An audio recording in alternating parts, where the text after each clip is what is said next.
बचपन से ही रिद्धि के सिर से माँ बाप का साया उठ गया था। दादा दादी ने मासूम रिद्धि की जिम्मेदारी अपने कंधों पर ले ली और रिद्धि देखरेख में बड़ी होने लगी। बचपन से ही उसे संस्कारों की घुटी पिलाई जाने लगी और रिद्धि पढ़ाई हर काम सलीके से करती थी, इसलिए दादा दादी की बेहद लाडली थी।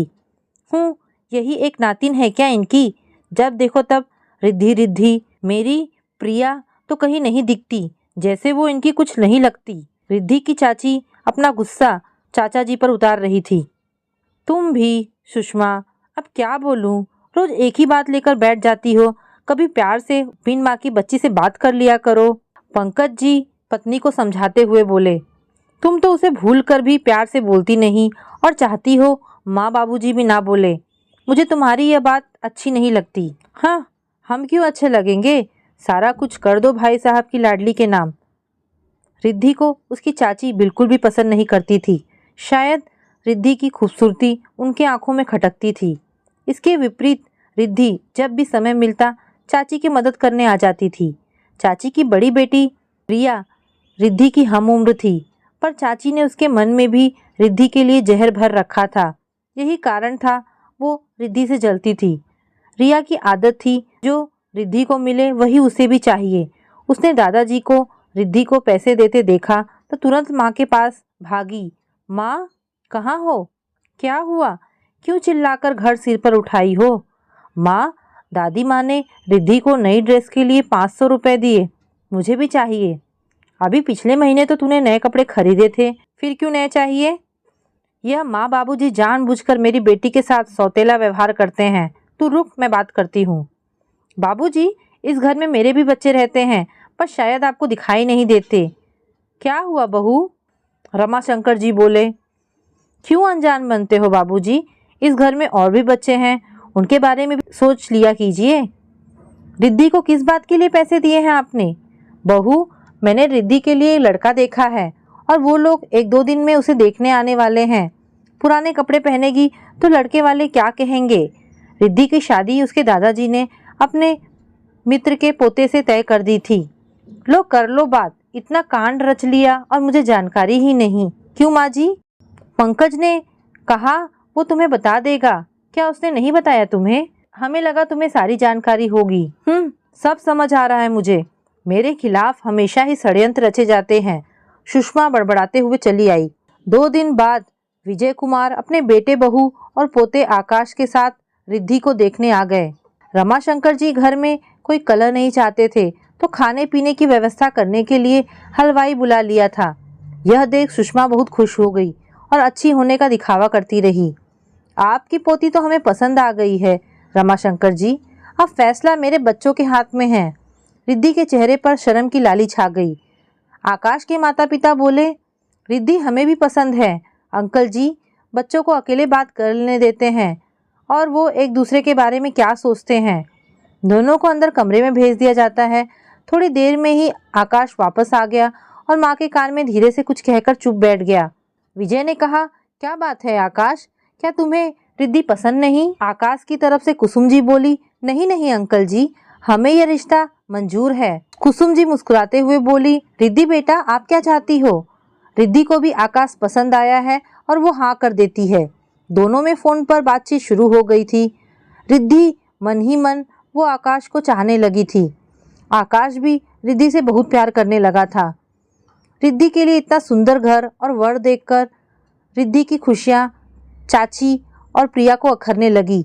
चाची अब इस कोशिश में थी कि काश रिद्धि की जगह प्रिया आकाश की शादी हो जाए। सगाई की तैयारियां शुरू हो गई। आकाश शॉपिंग के लिए रिद्धि को साथ ले जाना चाहता था, पर चाची ने जबरन प्रिया को साथ भेज दिया ताकि वो मिल ना पाए। बहू, तुम्हारे दिमाग में क्या चल रहा है? आकाश और रिद्धि के साथ प्रिया का जाना जरूरी था क्या? हाँ जरूरी था माँ जी, दोनों जवान हैं। कुछ ऊंच नीच हो गई तो उसका भुगतान तो मुझे और मेरी बेटियों को करना पड़ेगा। आप लोगों की जिंदगी कितने दिन की है? रमाशंकर जी और विभा जी चुप बैठ गए। सुषमा को जल्दी समझ आ गया कि आकाश की माँ कुसुम की आकाश की शादी को लेकर आकांक्षाएं तो बहुत है, पर ससुर की बात का मान तो रखना ही था। यह सोचकर वो शादी के लिए राजी हो गई थी। सुषमा को मौका मिल गया आकाश की माँ के लालच को परखने का। उन्होंने अपना दांव खेल दिया कि अगर प्रिया और आकाश की शादी होती तो मनचाहा दहेज देंगी। शादी के ठीक 2 दिन पहले कुसुम ने आकर नई मांगे सामने रखती। यह क्या कह रही हो बेटा? विजय जी से मैं बात करता हूँ, उसे तो सब पता है। फिर यह अचानक? पिताजी क्या करेंगे? आकाश मेरा बेटा है, मेरे भी कुछ सपने हैं। आपको मंजूर हो तो ठीक है, नहीं तो अभी 2 दिन है, आप सोच लीजिए। कुसुम की मांगों को पूरा करने में दादाजी सक्षम नहीं थे। वो हताश से कुसुम को जाता देखते रहे। रिद्धि से दादा दादी की लाचारी देखी ना गई। वो शादी के लिए मना कर देती है। कुसुम, यह क्या मैं सुन रहा हूँ? तुम रमाशंकर जी को दहेज की लंबी चौड़ी लिस्ट थमा आई हो, वो भी विवाह से 2 दिन पहले। तुम पागल तो नहीं हो? क्यों, इसमें गलत क्या है? आकाश मेरा भी बेटा है, मेरे भी कुछ अरमान हैं और यह मेरा हक है। आपको नहीं पसंद है तो फिर मेरी जिद सुन लीजिए। अगर यह सब लिए बिना रिद्धि यहाँ आई तो मैं घर छोड़कर चली जाऊंगी। माँ की जिद सुनकर आकाश भी जिद पर अड़ गया। फिर मेरी भी जिद है कि मेरी जीवन संगिनी रिद्धि ही बनेगी, नहीं तो मैं जीवन भर शादी नहीं करूँगा। माँ, यह आप भी सुन लो, मुझे सोने की गुड़िया नहीं चाहिए। रिद्धि ने आकाश का फ़ोन रिसीव करना बंद कर दिया। सुषमा ने कुसुम से आकाश और प्रिया के रिश्तों को आगे बढ़ाने का प्रलोभन दे दिया, जिसे कुसुम ने स्वीकार कर लिया। घर में प्रिया की शादी की तैयारियां होने लगी। रिद्धि की बेचैनी देखकर दादा दादी की आंखों से आंसू बहने लगे। विभा, क्या सोचा था और क्या हो गया? मेरी फूल सी बच्ची के जीवन में इतना दर्द क्यों लिख दिया भगवान ने? सच्चा प्यार, त्याग और समर्पण चाहता है। रिद्धि ने सबकी खुशी को ध्यान में रखते हुए सारा दर्द दिल में छुपा लिया, पर आकाश ने विद्रोह करते हुए शादी के लिए मना कर दिया। पंकज जी भी मन ही मन चाहते थे कि कैसे भी रिद्धि का घर बस जाए। उन्होंने सुषमा को भ्रम में रखते हुए विजय कुमार और उनके बेटे सुरेश से रिद्धि और आकाश के रिश्ते को आगे बढ़ाने की फरियाद करने लगे। देखिए, मैं जानता हूँ कुसुम भाभी के मन में दहेज का विष सुषमा ने भरा है, पर कलह कलेश के कारण चुप रह गया। मैं रिद्धि को जानता हूँ, वो घुट घुट कर मर जाएगी, पर अपना दर्द किसी को नहीं दिखाएगी। वो प्रिया की शादी की तैयारी करती है तो करती रहे, पर रिद्धि के प्रति मेरी भी कुछ जिम्मेदारी है। आप बस कुसुम भाभी को मना लीजिए, मुझसे जो बन पड़ेगा वो खुशी से देने को तैयार हूँ। तभी बातचीत के बीच में आकाश आ गया। अंकल, आप बेफिक्र होकर जाइए, मेरी शादी सिर्फ और सिर्फ रिद्धि से होगी। आकाश की बात सुनकर पंकज जी वहां से संतुष्ट होकर चले गए। कुसुम जी शादी की शॉपिंग करके लौटी तो देखा कमरे में बैग पैक रखे हुए थे। यह सब क्या है? मैं वापस यूएस जा रहा हूँ माँ। क्या? कल तेरी शादी है और तू यूएस जा रहा है? तेरा दिमाग तो खराब नहीं हो गया? और आप सभी चुप बैठे तमाशा देख रहे हैं। कुसुम गुस्से में बोली, माँ, माँ 1 मिनट शांत हो पहले, फिर मेरी बात सुनो। मुझे कुछ नहीं सुनना, तू कहीं नहीं जा रहा है। यह सारा सामान अंदर रखो। ठीक है, मत सुनिए, आपसे कुछ कहने का कुछ फायदा नहीं। आपने तो बेटे के लिए एक जिद्दी, घमंडी, बदतमीज लड़की का चुनाव कर लिया। आपने माँ होने का कर्तव्य निभा लिया। अब जरा मेरी बात का जवाब दीजिए। प्रिया की माँ ने अपने स्वार्थ के लिए अपनी भतीजी की खुशियों को बलि चढ़ा दी। आपको क्या लगता है उनकी बेटी आपके घर को खुशियों से भरेगी? जवाब दीजिए माँ। रिद्धि ने अपने घर की सुख शांति के लिए कितना बड़ा त्याग कर दिया, वो नहीं दिखाई दिया। सबकी खुशियों को ध्यान में रखते हुए चुपचाप हालात के आगे समर्पण कर दिया। अब बताइए, दया ममता से भरी हुई लड़की आपके घर को खुशियों से भरेगी या स्वार्थ में डूबी लड़की? फिर भी अगर आप सही हैं तो मैं आपकी खुशी के लिए अपनी जिंदगी दांव पर नहीं लगा सकता। बहू, बुरा मत मानना, पर कल जब तुम्हारे सामने आकाश की जिंदगी कलह कलेश से भरी होगी तो क्या तुम खुश रह पाओगी? नहीं ना। अब भी समय है, मान जाओ और रिद्धि को स्वीकार कर लो। आकाश की बातें सुनकर कुसुम को समझ आ गई कि वो लालच में अंधी होकर कितना गलत करने जा रही थी। जो लड़की बहन का हक छीनकर खुश होती है, वो मेरा क्या घर संभालेगी? मुझे माफ कर दीजिए बाबूजी, पर अब क्या बहू? मैं सुषमा जी को मना कैसे करूं? कुसुम बोली। तुम हाँ कर दो, बाकी सब पंकज जी देख लेंगे। बस पहले से किसी से कोई बात नहीं करना, सुरेश ने कहा। तो कुसुम ने गर्दन हिलाकर स्वीकृति दे दी। नियत समय पर बारात द्वार पर पहुंच गई।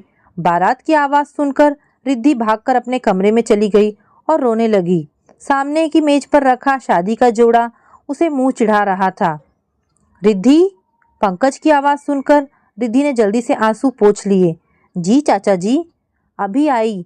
रिद्धि उठकर बाहर निकल रही थी कि चाचा कमरे में आ गए। तू तैयार नहीं हुई अभी तक? साथ में आई लड़कियों से, सुनो जल्दी से इसे तैयार करके नीचे लेकर आओ, और यहाँ रखा है शादी का जोड़ा। पर चाचा जी, तू चिंता मत कर रिद्धि, तेरी चाची को अच्छे से समझा दिया है, अब सब ठीक है।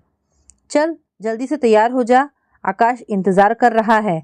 पंकज जी मुस्कुराते हुए बोले तो रिद्धि शर्मा गई। पंकज जी मुस्कुराते हुए चले गए। रिद्धि और आकाश की शादी हो गई और रिद्धि विदा हो गई। रमाशंकर और विभा रिद्धि का घर बस जाने से बहुत खुश थे।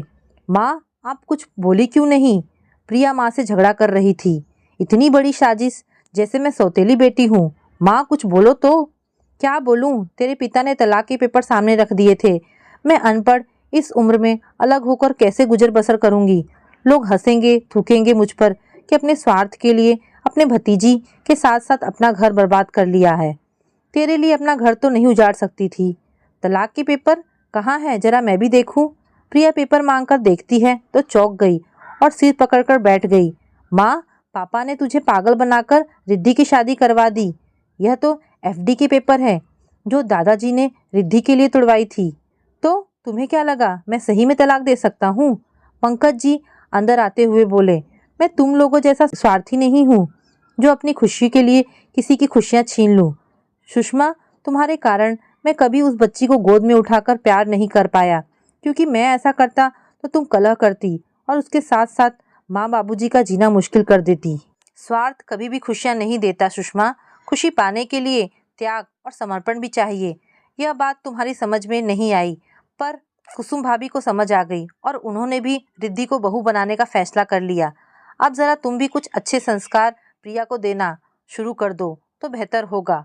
तुम्हारी खुशी के लिए मैं रिद्धि से दूर भागता रहा, फिर भी तुम उसकी ज़िंदगी में जहर ही घोलती रही। अब सुधर जाओ या कलह मचाओ, कुछ भी करो। रिद्धि का घर बस गया है, अब मुझे कुछ फ़र्क नहीं पड़ता। पंकज जी जाकर माँ बाबूजी के पास बैठ गए। तो दोस्तों, ये कहानी आपको कैसी लगी? अगर आपको कहानी पसंद आई हो तो प्लीज़ इसे लाइक एंड शेयर करें। धन्यवाद दोस्तों।